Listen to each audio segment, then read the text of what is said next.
thinking back to 2010, 2012, when Republicans were winning in North Carolina and across the country. North Carolina, we had the first time since Reconstruction that both the Senate and the House were in Republican hands. And across the country, there were Republican waves. So for putting yourself back in that time, you had President Obama at the federal level. We were year to 3 years away from the bottom of the recession, according to the economists, but nobody was really seeing great economic growth. And everybody was talking about tax cuts are a great way to bring about economic growth. And so how would you do that? How would you implement tax cuts, tax reform in your state to bring about and help make sure that economic growth happened? So we're going to take a look through in answering that question, starting with the question of, well, why would you reform in the first place? What's the purpose of reform? Obviously, economic growth is the end goal, but there are different ways to go about that and to do taxes to bring about growth. Then taking a look specifically at North Carolina and at Kansas and what made the difference. And I think there are three things that did make the difference. One is the approach, the why they were trying to reform. What else was going on in the state, the environment, the economic and political environment that they were facing when they were doing reforms. And then the how reform was done. What were the specific policies and approaches that were taken in each state. And then we'll wrap it up with taking a look at where we are now, what the results were, and some recommendations, more aimed at Kansas than at North Carolina, but just some more reminders for current legislators in North Carolina. So starting in Kansas, Governor Brownback took a look around the country and said, there are some states with zero income tax. That seems to be a great way to go. Florida, Texas, everybody looks to them as growth leaders in the country. They were, Texas under Governor Rick Perry was talking about how they were taking more jobs from California than California could produce, and he had set a goal of a path to zero, so that over time you would end up with zero income tax in Kansas. In Washington State, obviously, people would look there because of software. So that was the path that Kansas was on, path to zero. North Carolina, one of the things that legislators took a look at was we've spent $15 billion on economic development over the course of from 1999 to 2012. $12 billion of that just over a decade. What has that brought us, and how do we reform taxes so that we don't have to throw money at companies? So that's part of where the difference was. Starting with that why, and the difference in how they were approaching the tax reforms. So the Tax Foundation group up in Washington, D.C. has a state business tax climate index. And the important thing to know is that at the starting point, this is what we were looking at. North Carolina, that 6 over there on the overall on the far left should be a 44. So we were 6th from the bottom on business tax climate in North Carolina. Kansas was kind of mediocre. They were 24th. But you can see that individual income tax, sales tax, property tax, across the board, we were in pretty rough shape on those. And if you're trying to attract businesses and you don't want to throw incentives at every single company that you're looking to recruit, a great way to do that is to make your business tax climate much more friendly. And that's what the reforms did. North Carolina, on that overall, went from 44th, and we're now currently at we're back down to 12th, but we're in shooting range of the top 10, and most of the states ahead of us have eliminated one or more taxes. Either they have no sales tax, they have no income tax, they have no, right? So we're about as good as we can get, given that we have all three taxes. Kansas, they had a slight bump when they first did reform, but nothing really that was transformational in how they do taxes. And you can see that on the individual measures too. That North Carolina The lighter colored bars are the older numbers, the darker colored bars are the newer numbers, and you can see just how much we improved on corporate taxes.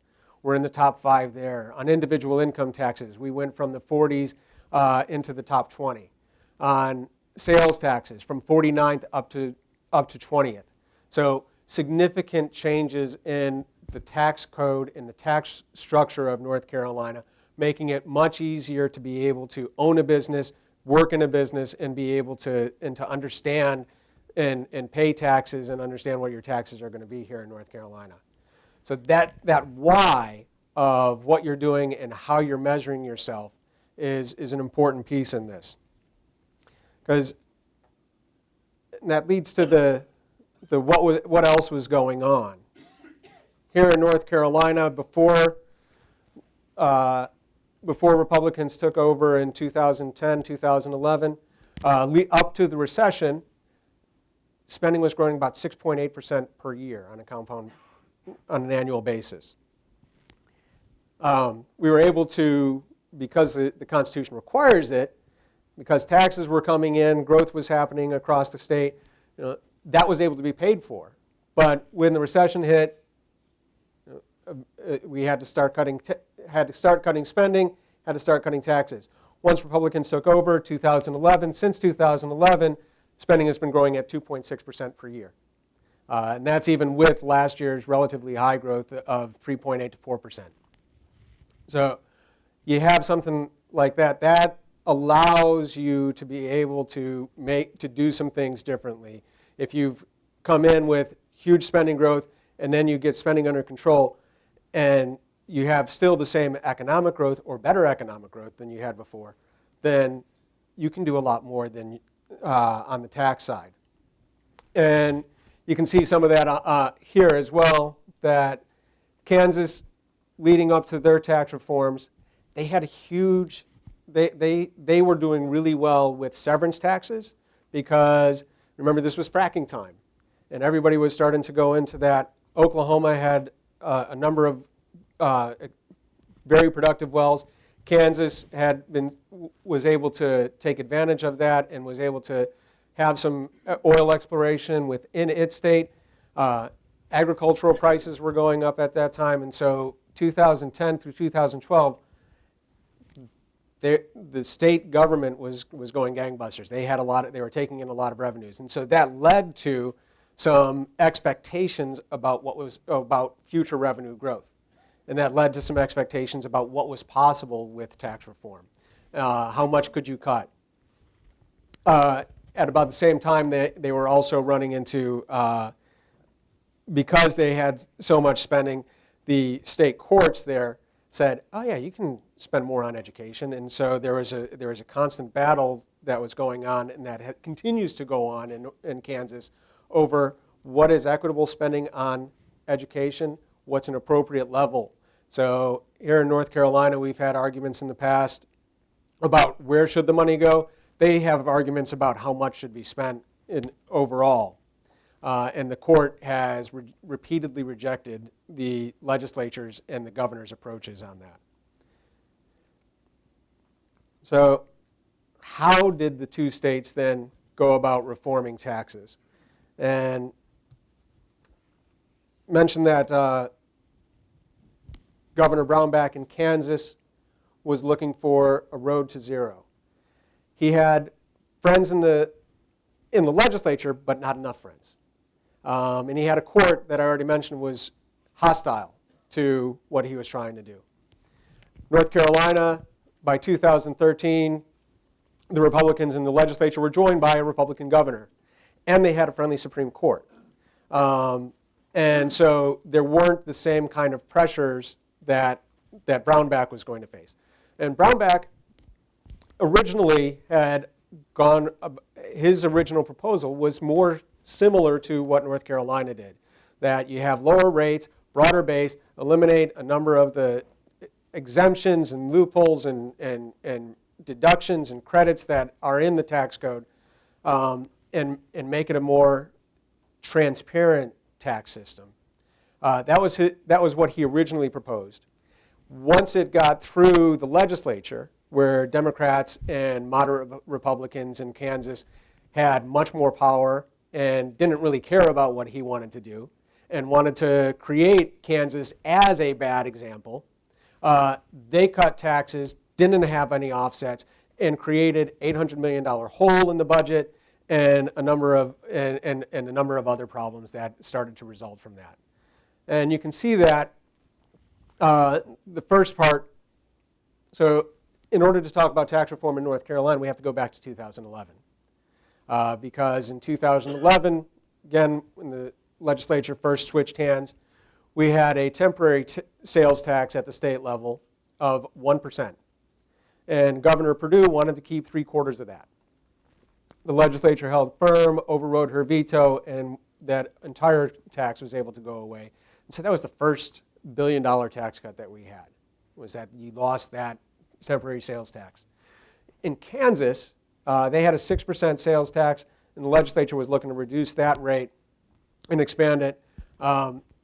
It did not stick because after that $800 million hit the first year and the lower revenues, they immediately turned around and started to raise taxes again. So they raised taxes so they talked about it as a sales tax cut, because you can still see that first year, 2013, 2014, it's slightly lower than the previous year, but compared to what people were expecting, it was a higher tax.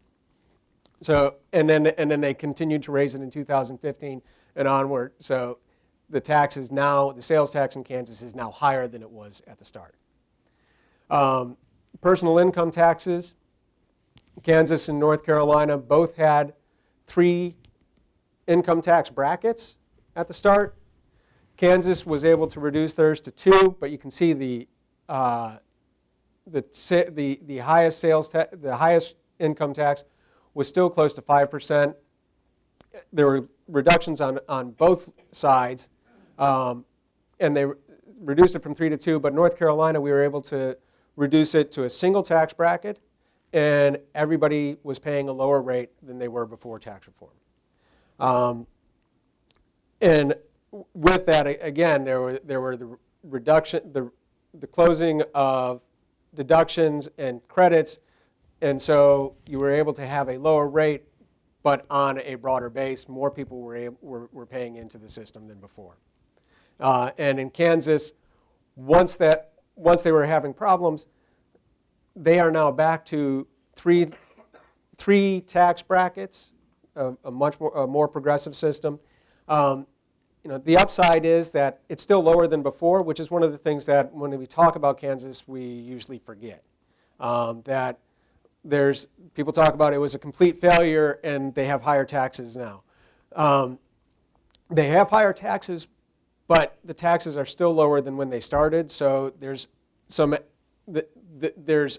positive side of that.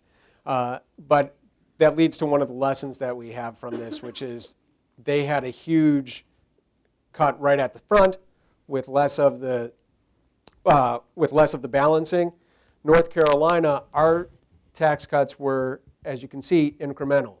That it was a first reduction down from 6% to 5.75, then down to 5, and then lower from there. And on the corporate tax side, it went from 6.9 to 6 to 5 to 4, and now this, as of January 1st, it's down to 2.5% on the corporate income tax side. And on the personal income tax side, we're down to 5.25%. So because it was more incremental and slower, we ended up with a larger impact than what Kansas was able to do when they tried to do Big Bang. And this is just a visualization of, we moved to a larger standard deduction and away from itemized deductions. And Kansas tried to do the same thing. They just didn't quite pull it off. So that leads to where are we now and what comes next. So I mentioned that Kansas had problems with the severance tax. That was extremely, so you can see that it went from $125 million in 2014 down to $22 million in 2016. And so the other aspect of what was happening in Kansas is that there was a difficulty with how they structured the tax, And that, like I said, the environment was also a challenge for them, that as the taxes were coming on, as the tax cuts were coming online, and they were looking for those revenues to continue as they had in the past, you've got oil production falling off, and a huge hit to the Kansas tax revenues on that side. $100 million over 2 years is just disappears from their revenues. And to put that in perspective, Kansas's budget is about a quarter the size of North Carolina's. So their budget, they spend about $6 billion a year, versus North Carolina's budget last year was $24 billion. And that $6 billion has been pretty consistent over the last 6 years because they've been going through these fluctuations of the economy and the challenges with the taxes. So when I say an $800 million hole that they had earlier, or they're losing $100 million here, think about if North Carolina lost $400 million over the course of 2 years in revenue. That's a big hit that they were taking. And the fiscal impact of the changes, you can see here that this is showing us that the first year of tax reform is the blue bar on each side. There are different years that they take effect. The second year is the red, third year is gray, fourth year is yellow. North Carolina has a fifth round of tax reforms, fifth round of tax cuts, and that shows up as green. Kansas, you can see that right from the start, again, they had to start raising taxes back up, had to start broadening the base, had to do some different things to raise their rates and start reversing what they had done. And so they had been able to reduce some and ended up with still a net reduction, but not as much as they could have. And North Carolina, we continue to have lower tax collections compared to where they could have been. But you can see here, this is where actual tax collections are. And Kansas, you can see there's kind of a U. It goes down and comes back up. North Carolina, it's been increasing the entire time. And then when you add the sales tax reduction, it just becomes an even larger reduction in revenues on North Carolina's side. All to the positive, but that's compared to some hypothetical alternative. And then thinking about the overall economies in them, one of the surprising things potentially is that Kansas is more productive than North Carolina. Their GDP per person is higher. It is still not quite to the U.S. average, which includes some very wealthy places, some high growth, some high income areas. North Carolina, we started off close to them. The recession hit our economy a little harder, but you can see that from 2014 to 2015, some significant economic, per person economic growth. We can attribute that, I think, to, at least in part, to the tax reforms that were passed. And we continue to move closer to Kansas over time. Bigger change is that North Carolina's population has grown much more rapidly than Kansas. Kansas is pretty much flat in terms of population, 0.4% per year. North Carolina has been growing about 1% per year. And while that doesn't sound like a lot, it is 3 times faster, and you can see the result over time.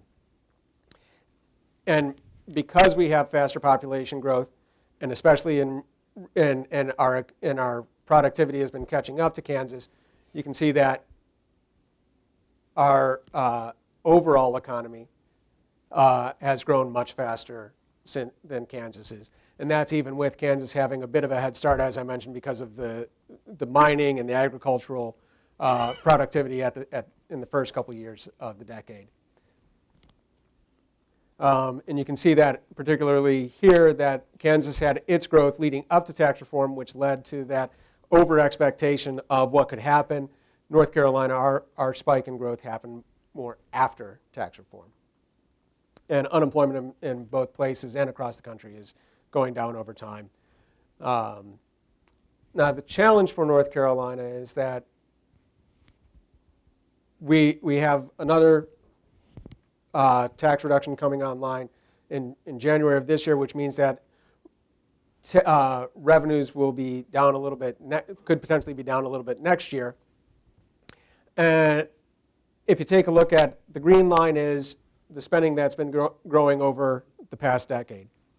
The yellow line is if we have spending in line with population and inflation, what people normally use as the, we want per capita spending to remain constant over time. That's what we generally use as the standard for what's good.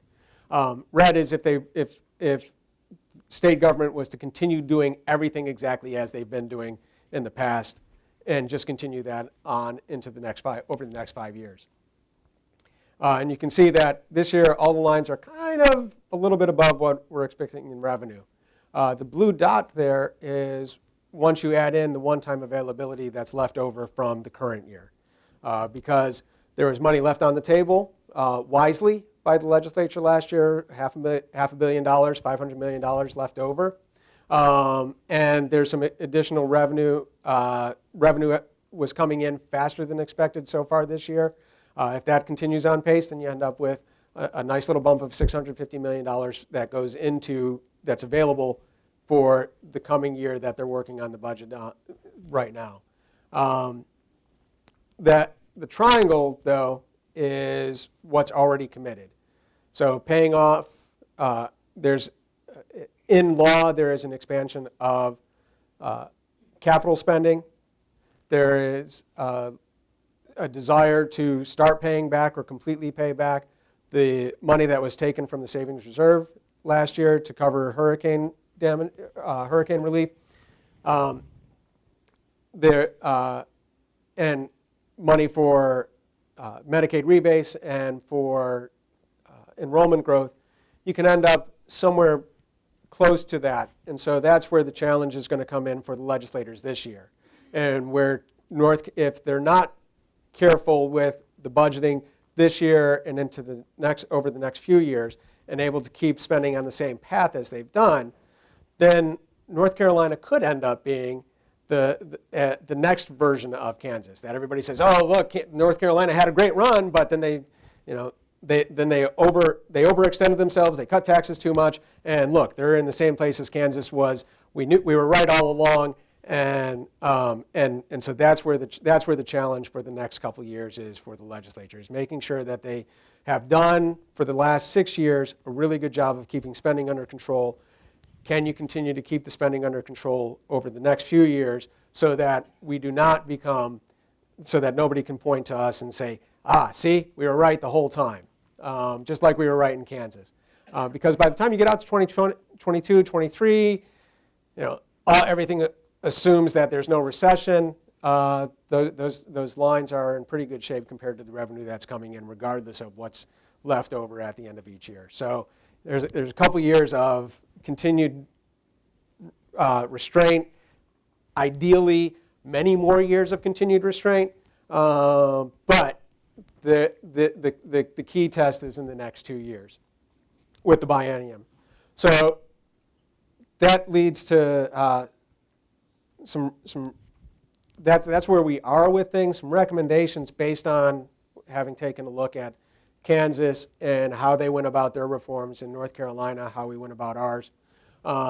First one is that Kansas needs to improve the forecasting. So not only were they looking at the past revenues from the severance tax and from the other areas, but they used to do their forecasting for the year.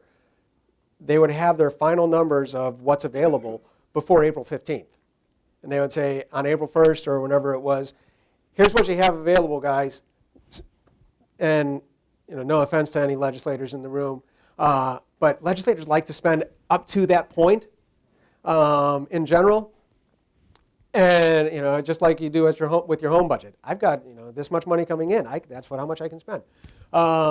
And so in Kansas, once they said we see how much money we have coming in, they spent up to that level. And so as things started to as the revenue did not come in as expected, and as the growth did not cover the difference, they were in a bind and had to cut spending right back. In North Carolina, fiscal research and the budget office Part of that time was while I was there, so of course we did a great job. But we are forecasting, especially in the last few years, has been underestimating slightly the amount of revenue that would come in. And so if you have that, that builds a cushion in immediately so that you're not going to, so that at the end of the year, if everything works out, you end up with something that you can keep. That is all contingent, but it's a much better place to be in than overextending yourself from the start. The starting small and expanding. It's again where North Carolina did a much better job than Kansas did. That we had those triggers built in based on revenue, and Kansas started off with we're going to cut, and they did not offset things.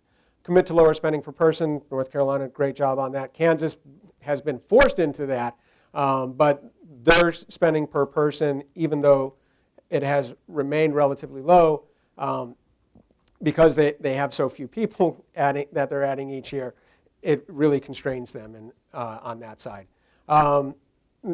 Kansas had some operating deficits over the 16 years between 1993 and 2008. Over 16 years, they had spending that was in excess of revenue 8 times. That's unconstitutional here. Even if it wasn't unconstitutional, the folks in the legislature would not have been the culture that they had. So that's a key thing for Kansas is trying to figure out how do you keep spending within restraint. Kansas also does not have a savings reserve. They don't have a rainy day fund. North Carolina, as revenues were coming down and as spending was staying restrained, the legislature put aside $2 billion over the course of 5 years. That's why $750 million was able to be spent last year, and why we're talking about replenishing money instead of having a crisis this year of what are we going to do, because we had to take money out of all these programs to cover hurricane recovery. So North Carolina, we need to keep our savings reserve and replenish it and get it up so that when we are ready for the next recession, Kansas needs to establish one and fund it. So they're in a much tighter spot. They're in a much more difficult position on that than we are. And then in focusing on outcomes, the tax foundation, that state business tax climate was a great place for our legislature to start. That gave us something to shoot for, that gave us some objectives, and I know that the legislature, when looking at other reforms, continues to look to the tax foundation and to that number to say, okay, if we make a change, what is that going to do to our ranking? Is that going to help us enough to make a significant difference to people looking at North Carolina and trying to come to, and whether they decide to come to the state? So that's what I'm thinking that where we did well. I asked you at the start, how would you have fixed taxes? So now, where do you think this analysis is wrong, or how would you have done things differently, or do you just want to say, great job, guys, or where do you have? So. Okay, comments and questions ready for Joe. Let's see, John, let's start with you. Well, my recollection is that what happened in Kansas got a lot of national news. It did. I didn't hear any national news about North Carolina. Is that just media bias or is it some other reason? Bad news is always a better story, and you have a clear bad guy in that one, right? Tax cuts, and it fits what a lot of people expect. Tax cuts are bad; they lead to economic problems, and especially when they're oversold, whether that's by the person in power, whether that's by the governor in Kansas or by the Democrats there who helped create the new tax cut that didn't have the offsets. There's a number of pieces in there that made Kansas a better story nationally than North Carolina. Yeah. Because you're letting me, so were you saying, and you just said again, the Kansas legislature deliberately created these deficits? There was they overreached the Democrats definitely left them and created something that they thought that Brownback would not pass. Brownback, and at the time there was debate among those of us in the policy area across the country and about whether that was a good thing. Right? He said, well, I've got to take something.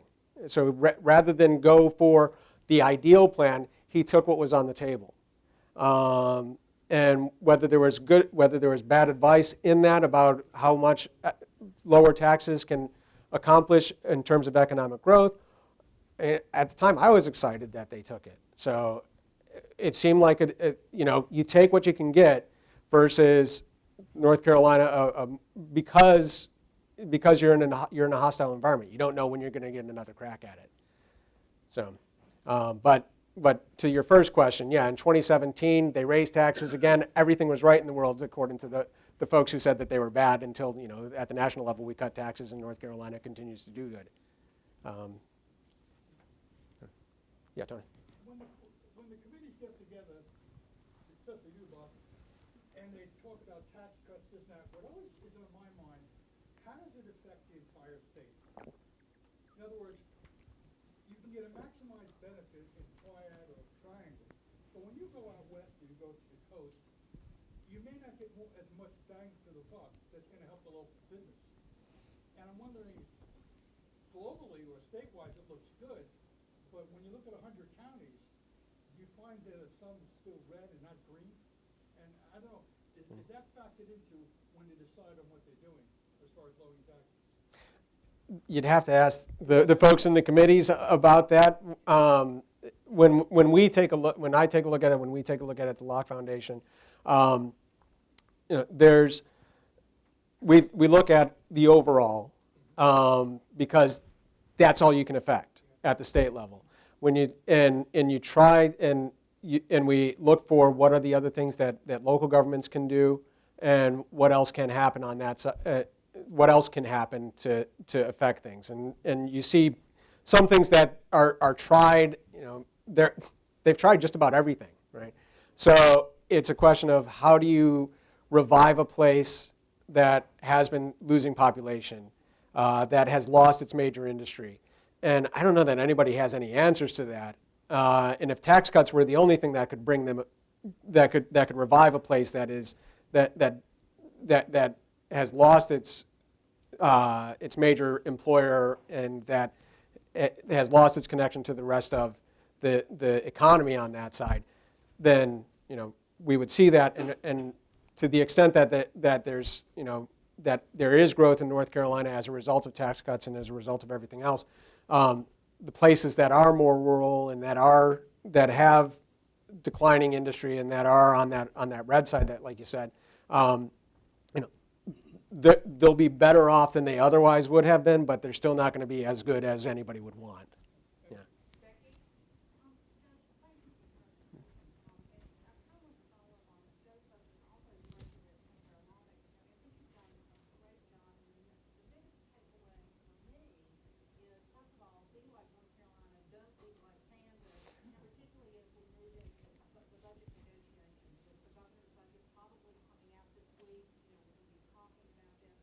Guessing his budget will look a lot more like Kansas than what we've come accustomed to in North Carolina. But John mentioned too that there hasn't seemed to be a lot of media attention on what we're doing in North Carolina. But could you talk a little bit about some of the response to your work and our work at the John Locke Foundation and what we've done in North Carolina has resonated across the country? And you may not see it as a headline, but could you talk a little bit about the impact that it is having across the country? Yeah. So yeah, the question is how much impact, since it's not in the media that much, how much impact is what has happened in North Carolina having across the country? And we've had a lot of requests here at the Locke Foundation to bring legislators or to go to other states to talk about the success. Arkansas just went through some tax reforms there, and they reached out to us, and and legislators here in North Carolina, we all testified to one of the main committees in Arkansas that was looking at tax reform to say, here's what we did. And so we were the positive example. They had somebody from Oklahoma, they had somebody from Kansas, some other places to be able to talk about, here's what you don't do. And then our folks were able to say, and here's the example of what we did, why it worked, and stay strong, Arkansas, and work through that. National think tanks have reached out to us. The reason why I'm doing this is because a friend of ours who's a professor in Kansas reached out and said, could you talk about Kansas versus North Carolina? And while I'm there, I'll be talking with the legislature in Kansas as well. So, and I'm sure that the legislators here could add where else they've been and the things that they've been hearing. Thank you. Yeah, I just wanted to add, we're also talking to with the legislators in Louisiana, and Right. our legislators talking directly with their tax reformers. I mean, talking about that like this morning. Yeah. We were working out from those. West Virginia is another state. I've been to Tennessee. So, this good news is resonating. It may not be in the media, but what we've done in North Carolina is really getting a lot of national attention from people who really want to emulate exactly what we've done. Yeah, thanks for the reminder, Becky. And for, again, just to repeat what Becky was saying so that everybody can hear. Think tank in Louisiana did reach out to us on behalf of legislators there. And so we're working with legislators to be able to have one or two people go down to Louisiana to talk about our success and help them think about, I mean, you want to talk about a mess of a state? That's Louisiana. And so they're looking for, what can you teach us? Becky and I shared some time in West Virginia a few years ago, almost as soon as this was done, when they had a transition of power from Democrats to Republicans, and Becky was in Tennessee as well. So there are a number of places where we are the shining example for other state legislatures and for other governors. We just don't always make the news because success isn't always the thing that gets a headline. Yeah, one of the things that you mentioned as a factor in North Carolina's success was you had the Republican-led General Assembly after the 2012 election. You had a Republican governor at the time, still had favorable, at least not antagonistic, Supreme Court. We now have a Democratic governor, and we now have a Supreme Court that will soon be 6-1 Democrat. It's one of the strongest potential challenges against North Carolina's tax successes. That change in the political. Is the political landscape a challenge for North Carolina and continuing success on this side? Yeah. Yeah, when you have folks who want to increase spending, whether that's the governor, whether that's other legislators, because this is the first time that Republicans in the legislature do not have a veto-proof majority, and you have a Supreme Court that is swung very, very heavily the other way. Those are three significant factors that can make it really difficult. One of the reforms that was put in place along the way, though, on the spending side, that provides some reassurance, is that there is no possibility of a shutdown in North Carolina. That is one of the places, and when taking a look across states at institutional reforms, one of the places where spenders gain a lot of leverage is when you shut down state government, because now you have nothing going out, and so everybody just capitulates. North Carolina, 2016, after a couple continuing resolutions the legislature passed and the governor approved, a resolution that said a law that now makes a continuing resolution kind of the standard for the year. So if on July 1st there is no budget in place, there's no budget passed, there's no budget on the horizon, it doesn't matter. Spending continues from last year into this year with tweaks based on one-time payments and making things whole and all of that. But it's essentially last year's budget just continues into this year, no changes. And so now you have government continues, there's no crisis anymore. And so that does provide some more leverage to the folks who would keep spending under control, because the alternative now is not no government, it is lower government. And so now it goes from let's get some spending passed to, well, I mean, we're getting by.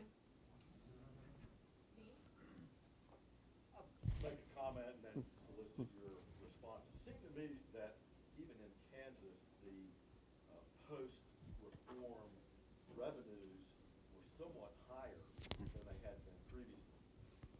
And therefore, I would surmise that the difficulty was because of increased spending and not because of a deficit in revenue or insufficient revenue.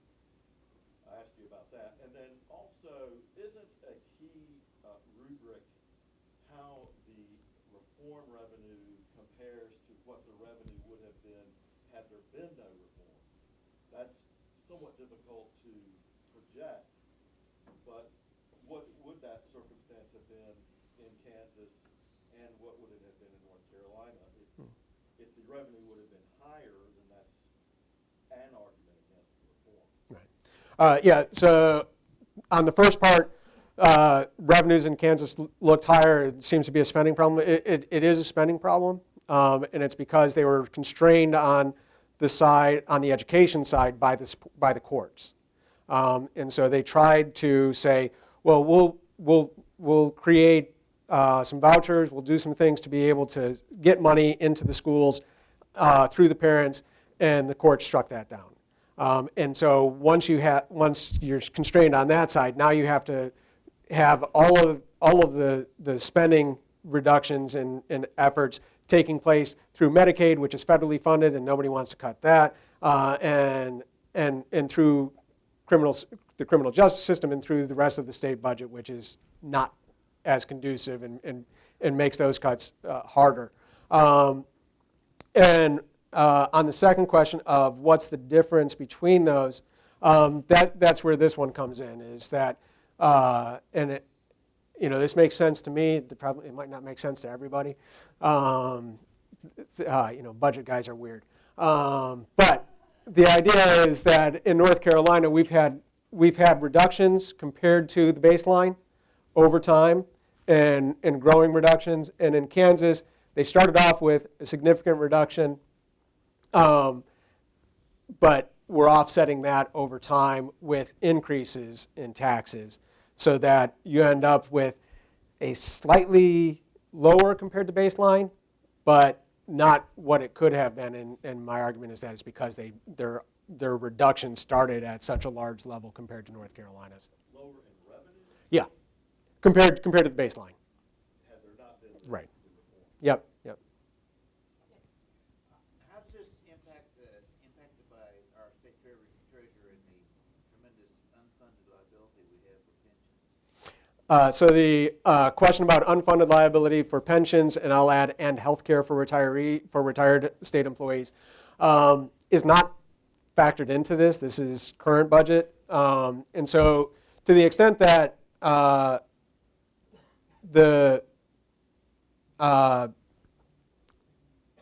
that the cost for healthcare and pensions increases over time, and that the legislature is covering those costs and meeting the actuarially required contributions, that's part of that. Just works into the spending side. Should more be set aside to cover those? That's one of the arguments that is ongoing, and one of those pieces that leads to the upward pressure on spending, and because the treasurer and the Debt Affordability Advisory Committee have suggested that we increase the debt ceiling from 4% of general revenue to 4.5%, and use some of that money to offset as a down payment on those unfunded liabilities. That money is, so there have been changes over time in the state health plan, changes over time in the pension plan to help bring some of those costs down at the same time as acknowledging what the actual cost is. So it's kind of balancing out so the short answer is it's not in these numbers, but it is one of the things that is going to affect the ability to have continued success and not have a challenge on the spending side with this. Do you think the goal of keeping spending constant based on population and inflation is challenging enough? I would think that as your state grows, there should be economies of scale that can be brought in, so that the challenge might be to reduce the rate per person slightly each year. Yeah, so the question is, is it best to say keep spending per person constant over time adjusted for inflation, or should we be looking for economies to bring that rate down over time? And the good news is that in North Carolina, that rate has been coming down over time since 2011. So not only as a share of personal income, but on a per person basis, we are spending slightly less adjusted for inflation this year than 8 years ago. And for a number of reasons, I think that should be the goal. But because in part, as you said, they're the economies of scale, and in part because you should be figuring out how to do some things better as time goes by, regardless of whether it's healthcare or anything else. So, thanks. How much is reduced regulations make business climate better, and because of that revenues go up? So the question of reduced regulations and how does that help the economy? That's been a significant part. That is one that when I go to Kansas, I will add, hey, we've also reformed regulations. That's part of the environment that makes this possible. So yeah, that's been important here at the state level, and we set the example for the federal government to follow on that as well. And as the budget guy, that's just, in terms of this presentation, I was thinking that as outside my scope, but thank you for bringing that up. That's an important piece. Joe, I'm going to take the last question. Sure. I often wonder what it would like to be like to be a state legislator, because you have people coming, I guess, at you from all sides. And the usual argument is, we need you to help this particular group of people, and that's going to require more spending. Let's do it now because it will help a particular group of people for the long term. How do you talk to legislators about making the case that there is greater benefit for more people if you try to focus on long-term, more sustainable policy decisions versus short-term trying to help one small group of people with a particular approach? Yeah. So short-term versus long-term, how do you do that? Okay. So short-term requests that folks have that usually involve spending to help a specific group versus how do you help legislators think about, well, the long-term benefits that happen from more structural changes. And the discussion comes down kind of, it's are you putting everybody talks about is it a Band-Aid or are you actually fixing what's at the root? And when it comes to state revenues overall, state ability for the state to spend money, the faster the economy grows, the more money is available for the state to collect in taxes, and then there's more money available for the state to spend on things. Or to to return to the taxpayers to allow them to solve the problems. One of the things that I saw when I was at NC Gear and trying to reform state government was that there were so many problems that were just beyond our ability to reform. That the government program was not helping the way that it was intended to help, and whether that was a flaw in the design itself or whether that was just an implementation because it didn't take into account human nature or who knows what. But if we can say, look, the economy's let's get the economy going, let's reduce the scope of government so that people can be able to interact with one another and not have to worry about the regulatory burden of bringing in a volunteer, let alone paying somebody. What else can we accomplish as North Carolinians if we're not constantly saying, well, I gave at the office on April 15th, right? For a lot of states, a lot of people look at their tax payment as their contribution to society, and there is a trade-off between how much somebody pays in taxes and how much they provide in voluntary assistance through church, through nonprofits, or just by helping the person that they know next door.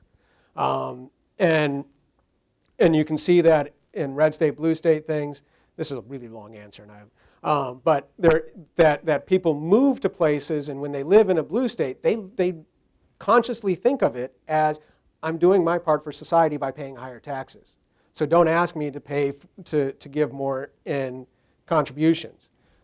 In red states, people look to more social. How do I help through the church? How do I help through my neighbor through the neighborhood association? So there's a difference in philosophies there, and so that comes back to if you're going to put a government program in place. Nathan Glazer was one of the original conservatives who the term used to be neocon until it became, a pejorative. But he was one of the original liberals who got mugged by reality in the 60s and 70s. And he said, for every government program that we create, it is replacing and reducing the scope of civil and social institutions, whether that's neighborhoods, whether that's churches, whether that's family, whether that's anything else. And so if our goal is to have a strong society, if our goal is to be able to have a strong North Carolina where we take care of each other, our goal should be to allow civil society, families, and local institutions to thrive. And that's the long-term answer to the how do you help somebody. You get out of the way so that their neighbor can help, their family can help. If they don't have a family, the church can help, or the local organization that exists. And they can find employment, because one of the other things is that employment is critical to not only dignity but also the ability to contribute to society. That's a really long answer, but it's